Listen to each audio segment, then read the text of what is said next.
Hello, this is your instructor, Glorianne D'Zuba, and welcome to this videocast covering Chapter 4 in your textbook, Food and Culture. This chapter gives us a broad overview of world religions and describes how religious practices can impact food choices. The chart shown here depicts the percentages of the world's people who subscribe to each religion. In the Western world, Judaism, Christianity, and Islam are the most prevalent, while Hinduism and Buddhism are most common in the East. You'll note that Judaism is not specifically shown on the chart. It does, however, make up a large portion of the other religions segment of the pie chart. The Western religions originating in the Middle East are equated with the worship of a single God and the belief that God is omnipotent or all-powerful and omniscient or all-knowing.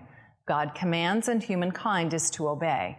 Life is considered to be a test in which we prepare for the afterlife, where we are held accountable for our actions on earth. The Eastern religions of Hinduism and Buddhism developed in India. They do not teach responsibility to one all-knowing God. Instead, the principal goal is deliverance or liberation of the immortal human soul from the bondage of the body. It is felt that this liberation can be achieved in the present life with the right disposition and training. It's important to note that religious practices vary enormously, even amongst members of the same faith. Therefore, there are sometimes questionable guidelines. Many religious food practices were codified thousands of years ago for a specific locale, and consequently, they've been reinterpreted over time to meet the needs of an expanding population. As a result, religion-based food habits are the most variable of the culturally based food habits. I'd like to start by discussing the Jewish religion, or Judaism. You see here a photo of a stained glass synagogue window located in London. This is a depiction of the Star or Shield of David. It's a hexagram shape and has been in use as a symbol by the Jewish people since at least the 1600s and probably much earlier. The Jewish religion is estimated to be approximately 4,000 years old. It was originally a nation as well as a religion. However, after the destruction of its capital, Jerusalem, and its main sanctuary, the Temple of Solomon in 70 CE, the Jewish people were dispersed outside of their homeland. Jews scattered and settled all over the ancient world. This was known as the diaspora.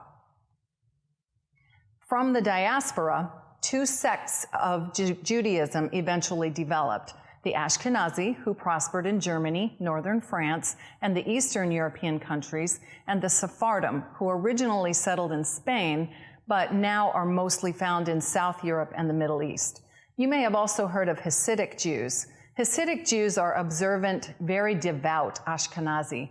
They can be identified by their long black coats, black or fur-trimmed hats, and beards with long side curls, such as you see here on Rabbi Shalom Arush. The cornerstone of the Hebrew religion is the Torah, which is basically the first 5 books of the Bible: Genesis, Exodus, Leviticus, Numbers, and Deuteronomy.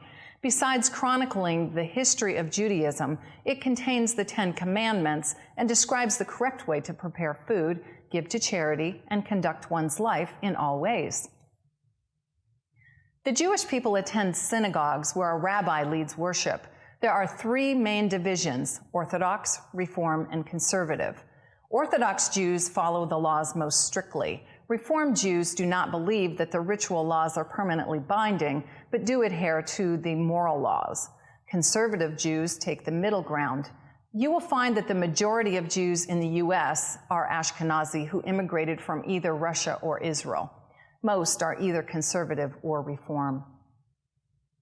Foods consumed by Jews generally reflect the regions where their families originated, and so it's common for them to choose foods popular in Germany and Eastern Europe if they are Ashkenazi, and food from Southern Europe and the Middle East if they are Sephardic. All Orthodox and some conservative Jews follow the dietary laws, kashrut, outlined in the Torah. These laws are further explained in the Talmud, which is pictured here. The word kosher or kosher means fit and is the term used for foods permitted under Jewish dietary law. Glatt kosher means that the strictest kosher standards are used in obtaining and preparing the food. Kosher foods must be marked with an insignia that guarantees rabbinical supervision. Here you can see several examples of kosher food symbols. If you go to your cupboard and check some of your food boxes, you are likely to see one of these symbols. Rules regarding animal products are especially clear in the Jewish religion. Animals must be clean as defined by Jewish dietary law. This is thought to lead to spiritual health. Any animal that has a completely cloven hoof and also chews its cud may be eaten and its milk may be drunk. This includes cattle, deer, goats, oxen, sheep, and buffalo. Unclean animals include swine, horses, pigs, and rabbits, as well as all carnivorous or meat-eating animals. Clean birds must have a crop, gizzard, and an extra talon, as do chickens, ducks, geese, turkey, pheasant, and quail. The eggs of these birds may also be consumed. All birds of prey and their eggs are considered unclean and should not be eaten. This includes crow and ostrich, even though they aren't birds of prey. All reptiles, amphibians, and invertebrates are also considered unclean. This includes snails, oysters, squid, lobsters, shrimp, clams, and crabs. Among fish, anything that has fins and scales is considered clean. Lox, which is smoked salmon, is an especially well-known favorite food amongst Jewish people. Although salmon do not have scales as adults, they are born with them. Catfish, eels, rays, and sharks are considered unclean, while caviar is often disputed. The meat of permitted animals can only be consumed if the life of the animal is taken through a special process known as shakita. If an animal dies a natural death or is killed by any other method, it is considered unclean and it may not be eaten. A shochet is a type of religious butcher who is specifically trained and licensed to perform the killing, which is done by slitting the neck, cutting the trachea and the jugular at the same time. This method is considered quick and painless. Afterward, all of the blood is drained from the animal.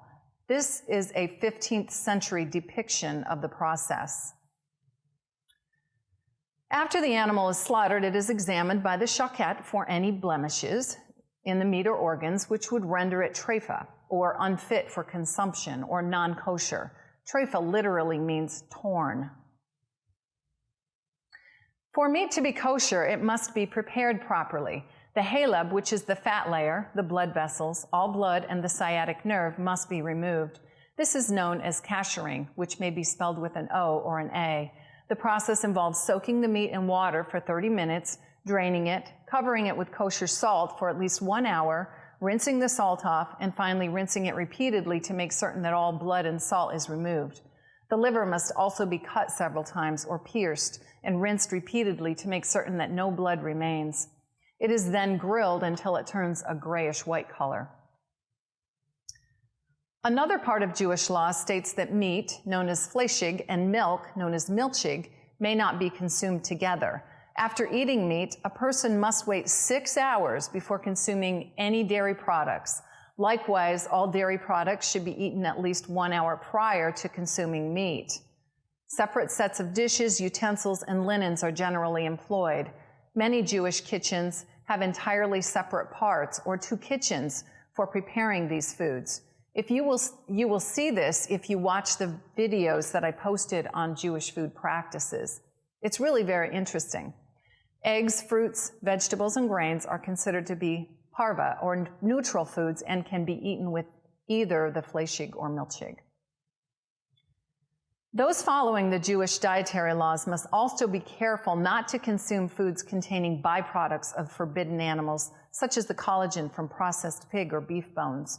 You may not have been aware that even gelatin contains collagen, and so special kosher gelatin must be used.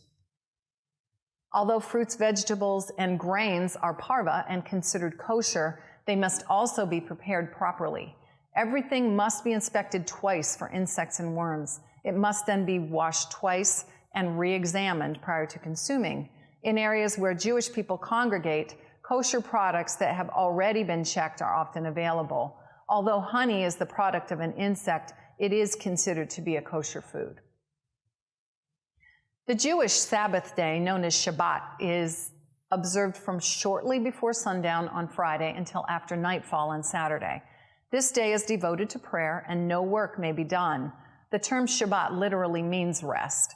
Therefore, all foods must be prepared in advance. Traditional foods include fish or chicken, challah, which is a braided bread as seen here, cholent, which is a bean and potato dish that may contain whole eggs, and kugel, which is a type of noodle pudding. The Jewish people celebrate several holidays, one of which is Rosh Hashanah. This is the beginning of the new year, in which begins a 10-day period of penitence. To begin this holiday, challah is baked into a round shape that symbolizes life without end and a year of uninterrupted health and happiness. Apples are dipped in honey, and a special prayer is said for a sweet and pleasant year. On the second day, pomegranates are often consumed. I can't vouch for this, but they apparently contain 613 seeds, which is the same number of commandments listed in the Torah. Wine is also served for kiddush, which are prayers. A shofar, or animal horn, is a symbol of this holiday, as seen in this video. The 10th day, which is the last day of Rosh Hashanah, is Yom Kippur, which is a day of atonement or reconciliation. This is considered to be the holiest day of the year for Jews. On this day, every Jew atones for sins committed against God and resolves to improve. Yom Kippur is a day of complete fasting. No food or water is allowed from sunrise to sunset. Passover takes place in either March or April and is an 8-day festival of spring when Jews celebrate the anniversary of their exodus or departure from Egypt, where they were held as captive slaves. You may have seen the animated movie The Prince of Egypt when you were a child, which depicts this exodus. This is the subject of the second book of the Bible, entitled Exodus. Foods traditionally consumed for Passover include chicken soup and matzah balls, which are a type of unleavened bread, meaning that they are not allowed to rise. For Passover, a special Seder table is set. And here we have a photo of what this looks like. The very best silverware, china, and a special cup are used for this meal, in addition to a special Seder plate that has 6 places for the various parts of the meal. Foods served for this meal, which is part of a special ceremony, include a roasted egg, lettuce or parsley, a roasted shank bone, celery sticks, bitter herbs, and a mixture of chopped apples, nuts, and cinnamon known as haroset. Each of these foods serves as a symbol or reminder while the story of the Passover is being read. Kosher wine and 3 pieces of matzah are also part of the meal. Sometimes the university will sponsor a Passover meal during the spring semester. If they do, I highly suggest that you consider attending. Although it takes about an hour and a half, it's a very interesting and educational experience. Other Jewish holidays include Sukkot, which is the Feast of Tabernacles. This lasts for a week in the fall and is basically a time of Thanksgiving. Hanukkah, or the Festival of Lights, is then celebrated in December to celebrate the recapture of the temple in Jerusalem in 169 CE. Families light 1 candle on a menorah each night until they are all completely lit by the last night. Traditionally, latkes, which are potato pancakes, and donuts cooked in oil are eaten for Hanukkah. Shavuos is a holiday that celebrates the revelation of the Torah to the Hebrew leader Moses on Mount Sinai following their exodus from Egypt. Please note that this is spelled incorrectly in your textbook. This holiday takes place 7 weeks after Passover. Traditional foods consumed include knishes, which are made from baked dough filled with potato, meat, cheese, or flute, blintzes, which are thin-rolled pancakes with a meat or cheese filling, and kruplik, which are small-filled dumplings. Purim celebrates the rescue of the Persian Jews from Haman. Small-filled triangular-shaped pastries, as seen here, are served on this day. These are known as Haman's pockets. And here we have some photos of some of the foods we have discussed along the way, as well as some other foods that are commonly associated with the Jewish culture. We've already talked about knish, blintzes, matzah, and lox. Strudel, a baked dough with apple filling, pastrami, and mustard, dill pickles, and bagels are also very popular foods amongst Jews. If you are going into the health field, you should be aware that those of Jewish descent are often lactose intolerant and are more prone to inflammatory bowel disease. Lactose is the sugar in milk. Therefore, those who are lactose intolerant do not tolerate dairy products well.